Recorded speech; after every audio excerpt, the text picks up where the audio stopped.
40 of these for one of these. That's right, it is a real possibility. I'll make the case for it in this video as we explore.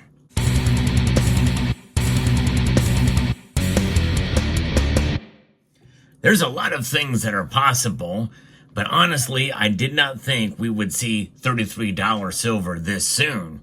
Well, part of me kind of did, but I was a little surprised to see it on Friday when it did peak there at $33.01. But it is a real possibility that we could see $40 silver, and maybe even within a year from right now. So that is what the topic of this video is. Now, most of you know that I like to be as realistic as I can about silver. Now, notwithstanding, this is a precious metals news channel and analysis, and I do create a lot of content, and so you very well could see this video follow or be precipitated by another video that talks about the opposite direction of what silver could do. Why do I do that? Well, I do that because we have to look at every situation and every scenario of where silver's price can go. Mainly because, well, we don't want to be disappointed, and we have to understand that this metal is volatile, and there's possibilities that it can move in either direction for a myriad of different reasons. So this video is a bullish video about where silver's price could go. I'm not saying it's going to go there, but based off of its recent performance, it is up dramatically. I'm going to be referencing a piece here from the deep dive that lets us know, hey, silver's done well. It's outperformed gold. It's this year, and it's up 34%. That is far beyond what inflation has done for this year. That's pretty good performance. Silver stackers should be very happy about the performance of this metal. And gold continues to break records. We know that. It's made news, at least in most alternative media. Most major media sources have not really discussed it as much as they should. And maybe it's because, well, Bitcoin steals all the thunder in terms of what it has done, and gold's performance is a pittance comparatively. And when adjusted for inflation, gold still has a long way to go to reach its all-time high. But silver is quietly outpacing its more famous counterpart, with prices surging 34% year-to-date. This impressive rally has caught the attention of analysts, including Citi Research, who are increasingly bullish on silver's prospects. Specifically, Citi Research called for $35 an ounce for silver by the end of 2024, which was my revised prediction as well. For those of you who don't remember, well, or are new to the channel, I've been posting predictions of where I think silver is going to head by the end of the year since 2020. I've been wrong every single year except for this year. In 2024, it surpassed my initial prediction of $28. Now it's beyond that, and we are literally less than a couple of dollars away from my prediction of $35 silver by the end of the year. But Citi has also made a new call that they think that silver will reach between $38 and $40 by the midpoint of next year in 2025 in a research note that has just been published. The optimism stems from a perfect storm of factors driving both supply constraints and growing demand. And we know that is the case. Even the most realistic or conservative of analysts out there say that there is growing demand for silver. I think that is pretty much accepted even among skeptics of silver, that silver is needed for more things. There's over 10,000 uses for the metal. That's remarkable. And so that means that this demand is going to increase really even if we head into a recessionary period.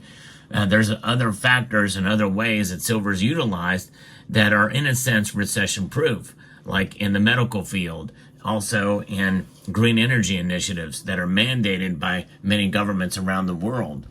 On the supply side, weak zinc prices have led to mine closures, while a prolonged strike at a major Mexican mine further restricted output. With over 70% of silver mined as a byproduct of other metals, these disruptions have significantly impacted production. Now, those things could work themselves out, But if demand continues at the pace it is going now, well, then we are in trouble, which means higher silver prices. Now, if we do hit a recession and or an economic downturn or a dramatic one, that will obviously work against it. And that means that silver's price could still could go down. But I think in a sense, the shock of that and what usually happens on the tail end of a recession, silver prices rise. If that recession does end by the middle of next year, more than likely we see silver prices rise and still capture that $40 mark. And so the Citigroup's statement on this from their commodity flows news sheet here says that we are bullish silver with year-end and mid-2025 targets of $35 and $38 to $40 respectively. At this juncture, silver has unique exposure to both sides of the bifurcated China economy with energy transition such as solar and EVs, and more recently, an increase in retail silver demand potentially as a store of value against the backdrop of weak local property markets. That is something, well, too. Local property markets, in other words, real estate. And I still believe in the doom loop, the real estate thing, that it's not really fully manifests itself yet. That very well could be the beginning of such a time when silver's price could, or the economy could take a downturn. And so we'll see here a sluggish consumer sentiment and already record high gold prices.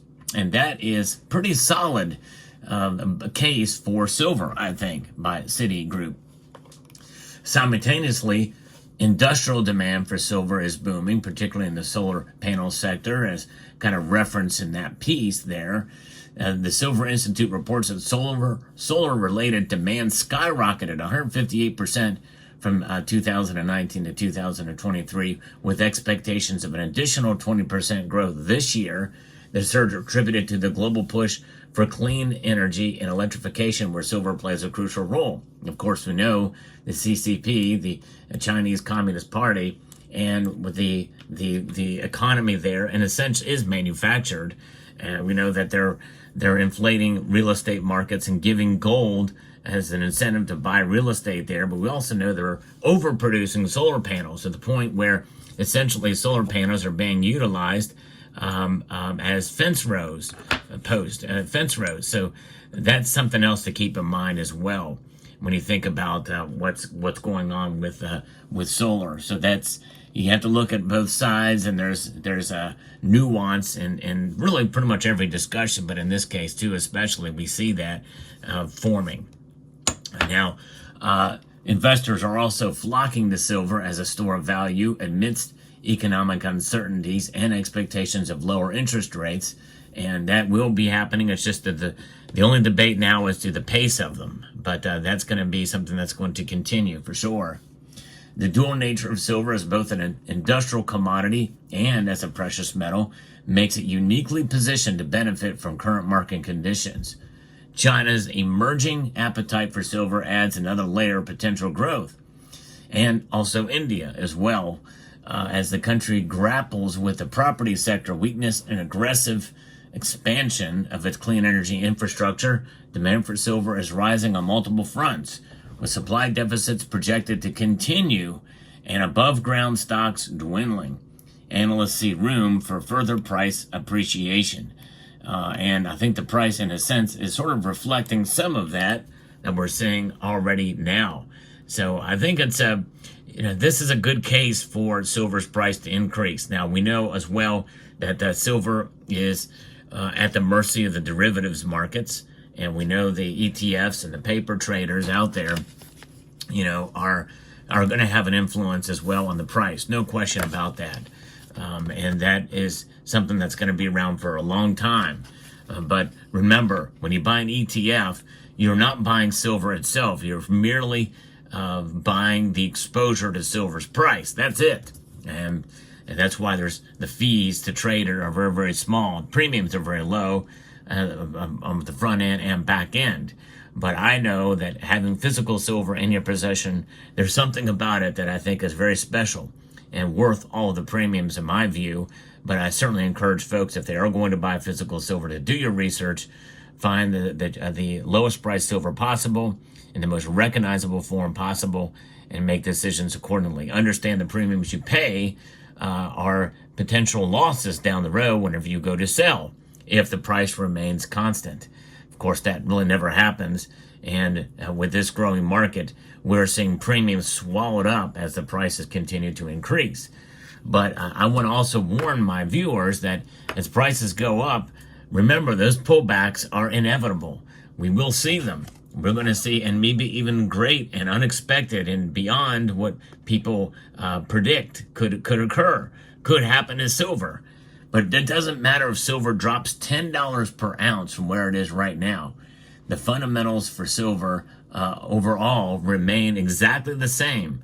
Price matters, but value is the most important prospect when it comes to silver, because of its uses, because of what it means as a store of wealth outside of the system.